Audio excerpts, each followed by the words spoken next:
मंत्रा face wash. ये कोई cosmetic नहीं, आयुर्वेदिक औषधि है। रांची में सीएम से मिले यूनियन बैंक के अधिकारी, सीएम आवासीय कार्यालय में की शिष्टाचार भेंट, सीएम और रीजनल आलोक कुमार सोरेन की अध्यक्षता में बदल रही प्रदेश की स्थिति, औद्योगिक केंद्र बनने की ओर झारखंड अग्रसर, स्टील और ऊर्जा क्षेत्र में जिंदल समूह का प्रस्ताव।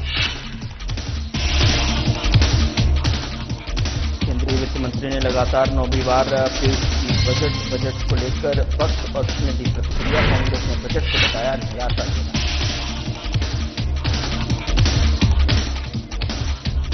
जमशेदपुर में ऊर्जा विभाग का बड़ा घोटाला उजागर, विधायी राय ने किया खुलासा, सीएम से की मामले की जांच।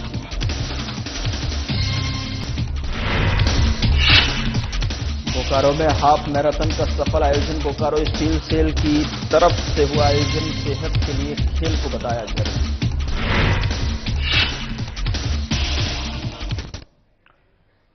नमस्कार, मैं हूं आपके साथ गौरव राजेंद्र। बुलेटिन की शुरुआत करते हैं मुख्यमंत्री हेमंत सोरेन से। कांके रोड रांची स्थित मुख्यमंत्री आवासीय कार्यालय में union bank of India Ranchi के अधिकारी ने शिष्टाचार भेंट की और इस अवसर पर union bank of India Ranchi के डीजीएम और regional chief manager Ranchi Piyush Srivastava, regional office Ranchi Sumedha, senior manager regional office Robin Lakra और मैनेजर रीजनल ऑफिस रांची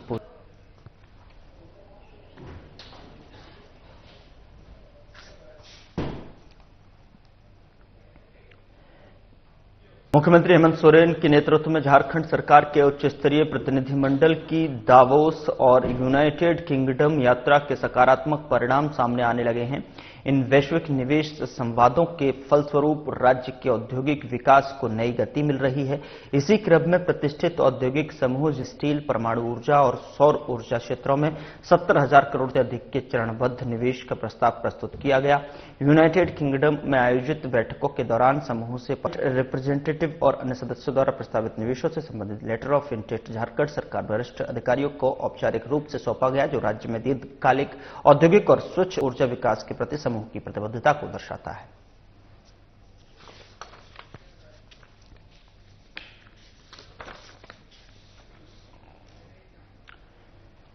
देश के वित्त मंत्री निर्मला सीतारमण ने बजट पेश किया और जिसे झारखंड के पूर्व मुख्यमंत्री सशक्त करने वाला बजट बताया। उन्होंने कहा कि यह बजट गरीब, किसान, महिला, युवा और मध्यम वर्ग के सभी वर्गों को आकांक्षाओं को पूरा करेगा।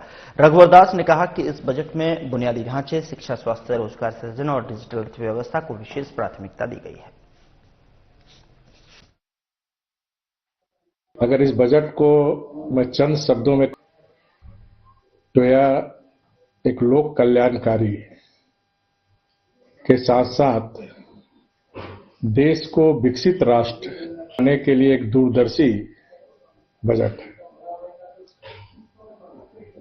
यह गांव, गरीब, नौजवान, किसान, आदिवासी, दलित, पिछड़ा, अत्यंत पिछड़ा, मध्यम वर्ग और अत्यंत मध्यम वर्ग को सशक्त करने का बजट है। और इस बजट के लिए मैं देश के आदरणीय प्रधानमंत्री आदरणीय मोदी जी के नेतृत्व में आदरणीय वित्त मंत्री श्रीमती सीतारमण जी को बहुत बहुत झारखंड वासियों की ओर से बधाई, जिन्होंने देश की 1 अरब 40 करोड़ जनता के लिए जो विकसित भारत, जो भारतवासियों का संकल्प है। केंद्रीय वित्त मंत्री निर्मला सीतारमण ने लगातार 9वीं बार केंद्रीय बजट पेश किया और केंद्रीय बजट 2026-27 पेश करते हुए केंद्रीय वित्त मंत्री ने जब से पहले हमने 12 साल पहले सत्ता संभाली है, देश की आर्थिक स्थिति, स्थिरता, वित्तीय अनुशासन, लगातार विकास और कम महंगाई से पहचानी गई है। ये उन सोच फैसलों का नतीजा है जो हमने अनिश्चितता और मुश्किल समय में भी लिए हैं। बीजेपी के प्रदेश प्रवक्ता प्रतुल शाहदेव ने केंद्रीय बजट का स्वागत करते हुए ऐसे प्रधानमंत्री नरेंद्र मोदी के 2047 के विकसित भारत के सपने को साकार करने का लॉन्च पैड बताया। वहीं कांग्रेस प्रवक्ता सोनल शांति ने कहा कि बजट से उम्मीद था लेकिन कुछ नहीं मिला। वहीं झारखंड मुक्ति मोर्चा के केंद्रीय महासचिव विनोद पांडे ने बजट को लेकर केंद्र और बीजेपी पर जोरदार हमला करते हुए कहा कि जिस प्रदेश में बीजेपी की सरकार नहीं है, वैसे राज्य को भेदभाव की नजर से केंद्र सरकार और बीजेपी देखने का काम करती हैं। जब कभी भी झारखंड का नाम आता है तो उस वक्त झारखंड को दरकिनार करने का काम किया जाता है।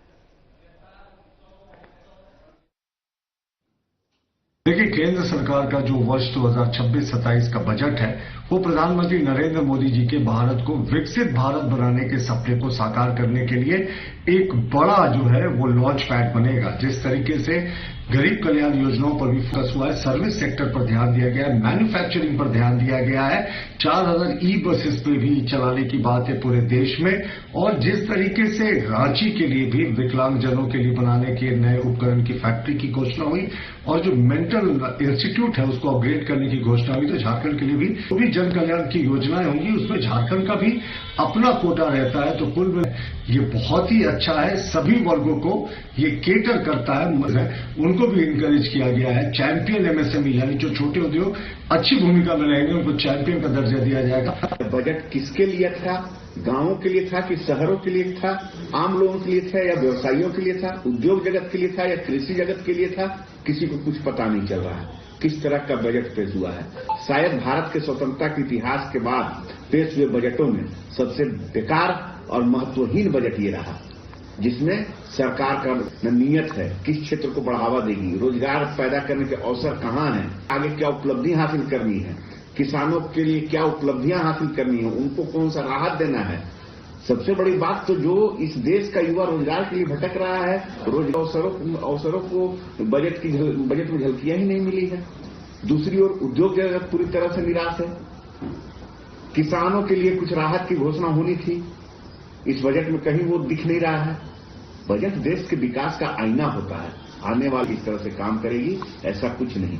किसी भी चीज में आप देख लीजिए कि जब भी झारखंड का नाम आता है, झारखंड को हमेशा दरकिनार करने का प्रयास किया जाता है। जब केंद्र में कोई भी सरकार होती है तो उसको समान रूप से सभी राज्यों को देखना चाहिए, लेकिन विशेषकर उन राज्यों में जहां पर भारतीय जनता पार्टी शासित राज्य जो नहीं है, वहां पर हमेशा से इस तरह का व्यवहार होता है। जो सबसे ज्यादा राजस्व देता है जो राज्य, उसको करने का काम किया जाता है। सिर्फ ठगने का काम झारखंड के लोगों को केंद्र सरकार और भारतीय जनता पार्टी करती है। आप लगातार सोशल मीडिया और अखबारों बहुत प्रयास किया केंद्र की सरकार ने और भारतीय जनता पार्टी में, लेकिन न झारखंड झुका था और न झुकेगा। सरकार द्वारा पेश किए गए आम बजट का federation of Jharkhand chamber of commerce and industries ने स्वागत किया है। चैंबर के अध्यक्ष आदित्य मल्होत्रा ने आम बजट को लेकर सकारात्मक प्रतिक्रिया व्यक्त की है। उन्होंने कहा कि देश के लिए यह बजट काफी अच्छा हुआ। कहा कि बजट में झारखंड की उपेक्षा की गई है। बजट में झारखंड के लिए कोई विशेष ऐलान नहीं किया गया। झारखंड में महुआ बोर्ड के गठन की मांग लंबे समय से की जा रही है। केंद्र सरकार ने बोर्ड काजू और बादाम बोर्ड के गठन की बातें कही हैं, लेकिन महुआ बोर्ड के गठन का कोई जिक्र नहीं है। आदित्य मल्होत्रा ने कहा कि दुर्गापुर में इंडस्ट्रियल कॉरिडोर बनाने की बात की गई है। संभावना जताई जा रही है कि इससे झारखंड को भी फायदा मिलेगा। उन्होंने कहा कि बजट में झारखंड के लिए स्पेशल क्वेश्चन जिस तरह से अन्य राज्यों के लिए राशि का आवंटन किया गया है, संभावना जताई जा रही है कि झारखंड का आवंटन किया जाएगा। और घरेलू 1-2 में भी सरलता की बात हुई है। और ओवरऑल अगर हम लोग देखें तो ये बजट दूरदर्शिता है इसमें, और सब क्षेत्रों को, और महत्वपूर्ण बात है कि हमारे जो बुजुर्ग हैं उनके लिए बहुत ही उत्साह का विषय, उनके बहुत सारी चीजों को लाया गया है। और जो क्रिटिकल इलनेस जो है कैंसर और शुगर, उनकी दवाइयों में भी भारी कटौती देखी गई है। खासकर 7 ऐसे ड्रग्स जो कैंसर से रिलेटेड हैं, इसका भी एक अच्छा परिणाम आएगा कि हमारे स्वास्थ्य क्षेत्र में हमारा मानना है कि एक स्वस्थ देश ही एक ज्यादा उसमें आगे बढ़ने की शक्ति होती है अगर हमारा हर नागरिक स्वस्थ हो तो। कुल मिला के ये जो अनाउंसमेंट्स हैं, विदेश यात्रा को भी सस्ता किया। उधर बीजेपी नेता काली शर्मा ने कहा कि केंद्रीय बजट 2026-27 को वित्त मंत्री निर्मला सीतारमण ने किया है। वाकई में देश के समग्र विकास, गरीब मध्यम वर्ग, किसानों, युवाओं पर मजबूत फोकस वाला बजट लगता है। ये विकसित भारत के लक्ष्य की दिशा में एक महत्वपूर्ण कदम है, जिसमें युवा शक्ति, ग्रामीण समृद्धि और आत्मनिर्भरता पर जोर दिया गया है।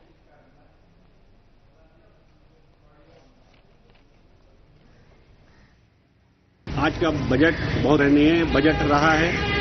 आज जो बजट पेश हुआ है मध्यम वर्गों के, युवाओं के लिए, शिक्षा के लिए, रोजगार के लिए, गरीबों के लिए बहुत ही अच्छा बजट पेश हुआ है।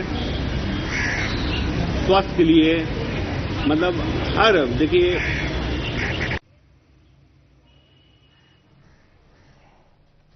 बीजेपी नेता काली शर्मा ने कहा कि केंद्रीय बजट 2026-27 को वित्त मंत्री निर्मला सीतारमण ने पेश किया है और वाकई में देश के समग्र विकास, गरीब मध्यम वर्ग, किसानों, युवाओं, महिलाओं और इंफ्रास्ट्रक्चर पर मजबूत फोकस वाला बजट लगता है। ये विकसित भारत के लक्ष्य की दिशा में एक महत्वपूर्ण कदम साबित हो सकता है, जिसमें युवा शक्ति, ग्रामीण समृद्धि और आत्मनिर्भरता पर भी बल दिया गया है। तो यहां पर बीजेपी के नेता काली शर्मा ने कहा है कि केंद्रीय बजट 2027 को वित्त मंत्री निर्मला सीतारमण ने ये पेश किया है बिल, और उसको लेकर केंद्र 2026-27 को वित्त मंत्री निर्मला सीतारमण ने बिल पेश किया।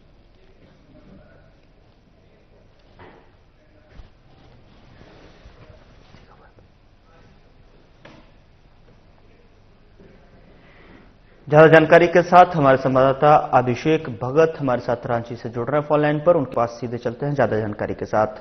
अभिषेक, क्या कुछ जानकारी है, किस तरीके की जो है प्रतिक्रियाएं सामने निकल कर आ रही है? जिस तरीके से बीजेपी नेता की तरफ से जो प्रतिक्रिया आई है गरीब कल्याण और जो है जो बल महिलाओं के सशक्तिकरण को लेकर जो है इस बजट को लेकर जो कहा गया है, उस तरीके का जो है धरातल पर किस तरीके की प्रतिक्रियाएं हैं? जी बिल्कुल, देखिए कि आज आम बजट जो है 2026-27 का जो है पेश किया गया वित्त मंत्री निर्मला सीतारमण के द्वारा। लेकिन खास तौर पे आप देखेंगे कि इस ओवरऑल पूरे बजट में आप देखें जो उद्यमी सेक्टर है, जो एमएसएमई है या फिर हेल्थ केयर सेक्टर में हो या फिर एसोसिएट को लेकर जिस तरह से हो, शेयर बाजार में हो, तो ओवरऑल देखेंगे बजट रहा खास तौर पे अगला बजट रहा। बीजेपी के द्वारा जो नेता हैं उनके द्वारा जो रिएक्शंस आ रहे हैं, उनका कहना है कि सबको ध्यान में रखकर और पे ये बजट जो है वो लाया गया है, क्योंकि खास तौर पे इस बजट में आप देखेंगे युवाओं को लेकर, युवा वर्ग को लेकर हो या फिर रोजगार हो, उद्यमी हो, और सभी सेक्टर्स को ध्यान में रखे फोकस करते हुए जो है वो बजट को प्रारूप दिया गया है। लेकिन इस 2026-27 के बजट में खास तौर पे देखेंगे कि इसमें मध्यम वर्ग के लोगों को भी विशेष ध्यान दिया गया है और यह बजट जो है आम लोगों के लिए खास है। लेकिन दूसरी तरफ आप देखेंगे कि जिस तरह से झारखंड, फिर बिहार हो, अन्य जो कई ऐसे जगहों पर जो बजट में प्रारूप जो बनाए गए हैं हेल्थ के पॉइंट ऑफ व्यू से या फिर सेक्टर को लेकर देखेंगे, तो झारखंड में आप देखेंगे कि मनोचिकित्सक को जो है वो उसमें जो है वहां पे डेवलप किया जाएगा और इसको लेकर प्रारूप किया गया है। लेकिन सवाल ये है, विपक्ष के द्वारा लगातार सवाल उठाया जा रहा है, इससे बजट में भी जो है उतना नहीं दिया गया था, झारखंड को कुछ नहीं मिला था। और खास तौर पे आप देखेंगे कि इस बार के बजट में भी जो उम्मीदें थी वो नहीं मिल पाया। खास तौर पे आप देखेंगे कि हेल्थ के सेक्टर में हो या फिर स्वास्थ्य शिक्षा के एजुकेशन सेक्टर में हो या फिर रोजगार को लेकर हो या झारखंड में पर्यटन को लेकर जो रूप विस्तार से बजट में रखा गया है, इसमें कुछ हो सकता है। लेकिन उम्मीदें है कि जो उम्मीद थी, क्योंकि यहाँ से जो केंद्र सरकार के द्वारा आया था और जिस तरह से झारखंड में खनिज संपदा से जो रॉयल्टी यहाँ जाता है सरकार को, तो उस हिसाब से बजट में झारखंड को भी उम्मीद, लेकिन निराशा हाथ लगी। साफ तौर पे जेएमएम हो, कांग्रेस हो, आरजेडी हो, अभिषेक, अगर पहले की तुलना में अगर बजट को देखा जाए, इस बार की अगर बात की जाए 2026-27 पर फोकस से जाए, तो इसमें अगर झारखंड के लिए अगर बात की जाए तो इसमें किस तरीके की जो है और जो बढ़ती हुई मात्रा में दिखाई दे जा रहा है, जैसे कि अगर बात की जाए बजट में झारखंड को राष्ट्रीय मानसिक स्वास्थ्य को लेकर इसमें फोकस किया गया है, मानसिक स्वास्थ्य को बढ़ावा दिया गया है, और किस किस तरीके के कौन कौन से क्षेत्र में जो है झारखंड में जो है वृद्धि देखने को मिल रही है। चूंकि अगर बजट की ओवरऑल अगर बात की जाए, इस पर अगर नजर डाली 2025-26 के बजट को भी ध्यान में रखकर मैं बात करूं तो 50 रुपए के आसपास था वो जो बजट था। इस बार जो है 54.1 लाख करोड़ के आसपास ये बजट, इवन इसमें भी 7% की 7.9% के आसपास की वृद्धि देखने को मिली है। तो झारखंड के लिए किस तरीके की जो है यहां पर विशेषता?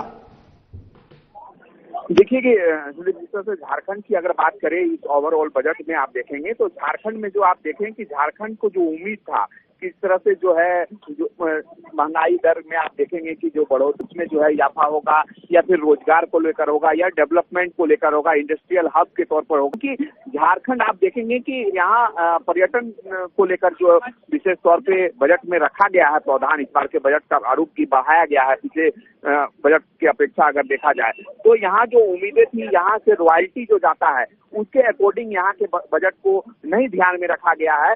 लेकिन एक चीज स्पष्ट ये है कि झारखंड के बजट में आप देखेंगे कि इस बार एमएसएमई पर जो फोकस किया गया है, और साथ ही साथ आप देखें कि यहाँ मानसिक स्वास्थ्य पर विशेष जोर देने की दी गई है झारखंड में। तो स्वास्थ्य संस्थान और को जो है चिन्हित कर इसे बेहतर किया जाएगा। साथ ही 41% का हिस्सा राज्यों को। बहुत बहुत शुक्रिया जानकारी साझा करने के लिए आपका। तो अभिषेक हमारे साथ फोन लाइन पर जुड़े हुए थे, जो कि बजट पर जिस तरीके की चर्चाएं, प्रतिक्रियाएं जो निकल कर आ रही हैं उस पर जो है जानकारी साझा कर रहे थे। खबरों में आगे बढ़ते हैं। विधायक सरयू राय ने ऊर्जा विभाग का एक बड़ा घोटाला सामने लाया है। दरअसल आपको बता दें कि उन्होंने ट्वीट करते हुए झारखंड के मुख्यमंत्री से इस मामले में जांच। विधायक सरयू राय ने कहा कि ऊर्जा विभाग झारखंड सरकार की 160 करोड़ की एफडी गायब। विभाग ने ये जो एफडी कैनरा बैंक और एक अन्य बैंक में की थी। बता दें कि परिपक्वता तिथि आने पर अधिकारी जमा निधि निकालने बैंक गए तो बैंक कर्मचारियों ने कहा कि उनके यहां विभाग की कोई एफडी शेष नहीं बची है। पैसा किसने निकाला, इस बात की जांच सरकार को करानी चाहिए। विधायक सरयू राय ने कहा कि विधानसभा में ये मामला को उठाएंगे। मिली कि ऊर्जा विभाग ने 160 करोड़ रुपया का एफडी कनारा बैंक में और एक और बैंक में कराया था। जब परिपक्व हो गया, मैच्योरिटी का डेट आ गया, तो ऊर्जा विभाग से लोग गए बैंक में। तो बैंक ने कहा कि हमारे यहाँ तो कोई आपका एफडी ही नहीं है, मतलब एफडी बाद में होगा, और किसी ने एफडी को भजा लिया। तो मैंने ही लिखा है कि मुख्यमंत्री को इसकी जांच करानी चाहिए कि 160 करोड़ रुपया क्या करना। हमको किसी ने बताया कि वो उस बैंक से निकाल के और कहीं कहीं दूसरे बैंक में डाल दिए हैं। एक तो कहा कि छत्तीसगढ़ किसी बैंक में डाल दिए हैं। जो भी हो, ये देखना चाहिए कि एफडी को ऐसे बीच में किसने तोड़वा दिया, तोड़वाया तो उस पैसे का क्या हुआ।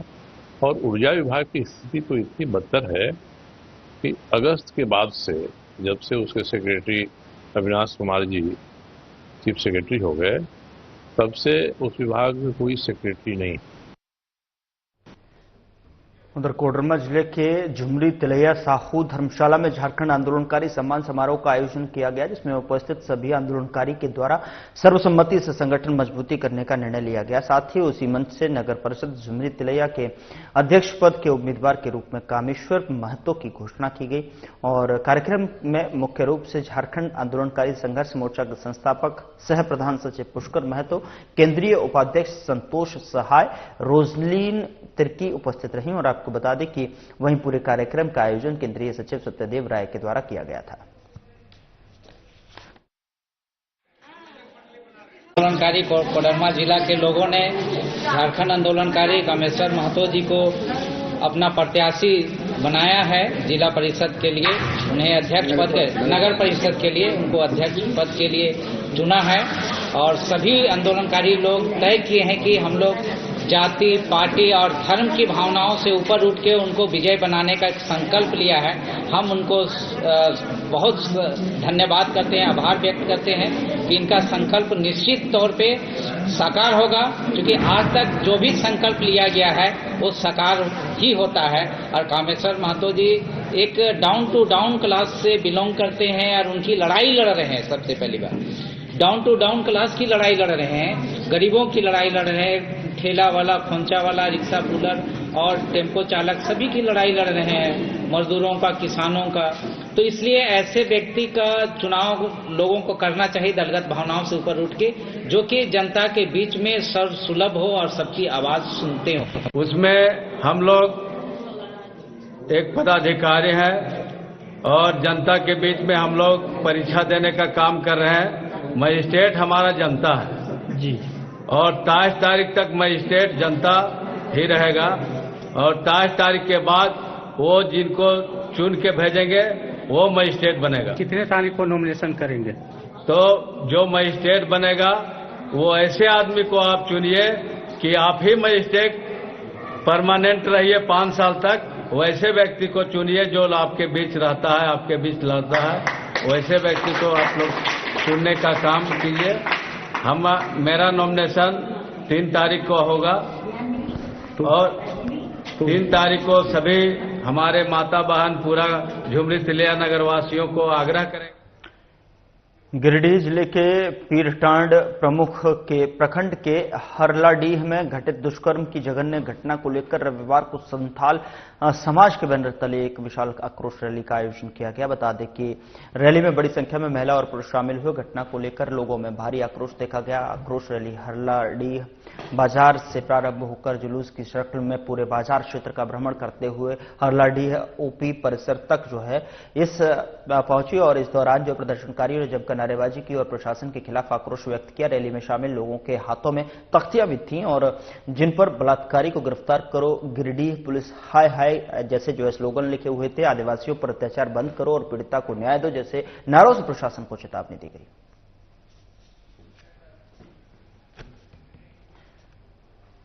उधर एसपी को मिली गुप्त सूचना के आधार पर 3 अपराधियों को जो है पुलिस ने गिरफ्तार करने में कामयाबी हासिल की है। आपको बता दें कि गिरफ्तार अपराधियों के पास से एक देशी पिस्टल और 8 जिंदा गोली, धमकी लिखा हुआ पर्चा और एक वायरलेस डोंगल को बरामद किया गया है। इसके साथ ही XUV 500 को भी जब्त किया गया है। एसपी हरविंदर सिंह ने बताया कि गिरफ्तार अभी जो सभी अपराधी बांधडीह रेलवे साइडिंग के दौरान जो है मांग को लेकर फायरिंग करने जा रहे थे, और एसपी ने बताया कि इससे पूर्व पिछले सितंबर 2025 महीने में रंगदारी की मांग को लेकर ट्रैक्टर चालक के ऊपर गोली चलाई गई थी, जिसमें ट्रैक्टर चालक घायल हुआ था, जिसके बाद भी जो है इन अपराधियों को रंगदारी नहीं दी जा रही थी और सभी अपराधी दहशत फैलाने के उद्देश्य फायरिंग करने जा रहे थे।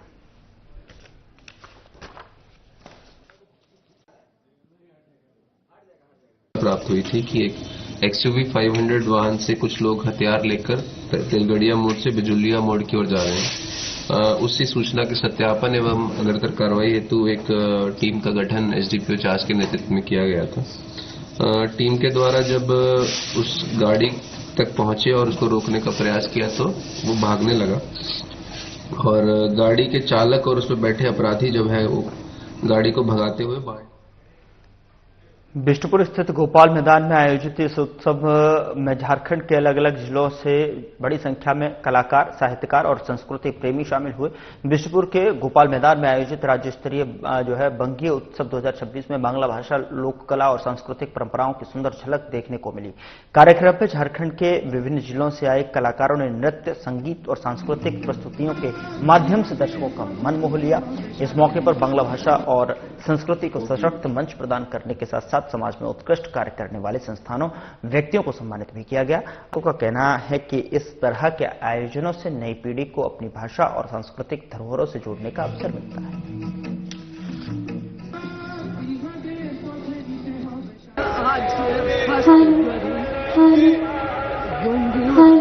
शहीद का तरफ से अमन का हर साल एक उत्सव मनाया जाता है। ओरिगल मैदान में सभी बंगाली समुदाय के जितने लोग सबको एकजुट कर और बंगाली संस्कृति सब लेके, कल्चर लेके उसका एक कार्यक्रम भी होता है।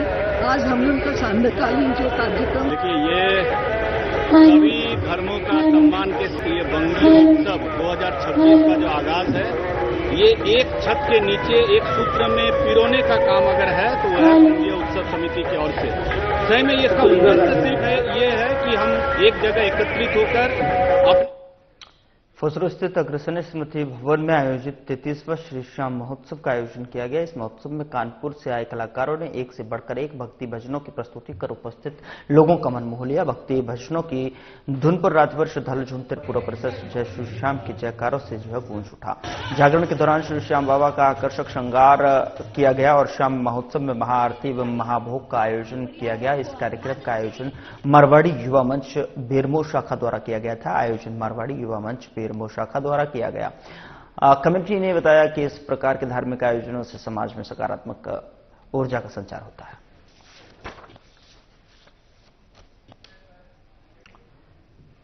उधर बोकारो में आज सेल के द्वारा हाफ मैराथन का आयोजन किया गया। इस मैराथन में भारी संख्या में युवा बुजुर्ग महिलाएं शामिल हुई। बता दें कि 20 किलोमीटर 10 किलोमीटर और 5 किलोमीटर महिला पुरुष वर्ग और दिव्यांगों के लिए जो है हाफ मैराथन का आयोजन किया गया था। यह half marathon cell Bokaro steel के द्वारा प्रतिवर्ष आयोजित किया जाता है। बोकारो के सेक्टर 4 स्थित मोहन कुमार मंगलम स्टेडियम में इसकी शुरुआत हुई और हाफ मैराथन को हरी झंडी दिखाकर बोकारो स्टील के डायरेक्टर इंचार्ज प्रियरंजन ने रवाना किया। और बता दें कि हाफ मैराथन को लेकर बोकारो स्टील के द्वारा ट्रैफिक से लेकर सभी तरह की को 11 बजे तक बंद कर दिया गया था। 10 किलोमीटर के हाफ मैराथन में महिला और पुरुष वर्ग में धनबाद जिले के दुग्धा के रहने वाले सुनील कुमार को सबसे पहले दौड़ को पूरा किया।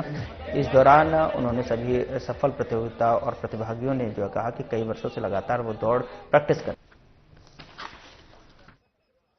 हम मतलब ये बिलोंग करते हैं, ऐसे लगातार हम 5-6 साल से प्रैक्टिस कर रहे हैं। पहला स्थान आए हैं और खेल का मैनेजमेंट बहुत अच्छा है और बहुत खुशी हो रहा है। बहुत बढ़िया है, क्या कहिए, बहुत 10 किलोमीटर। कितना किलोमीटर टाइमिंग पता कहाँ से आई हैं आप? हम धनबाद से। कैसा अच्छा था। मेडल लेकर गैलरी में रिलैक्स कीजिए। स्पोर्ट्स बहुत इम्पोर्टेंट है, स्पोर्ट्स होते रहने। फिलहाल बुलेटिन में इतना ही। नमस्कार।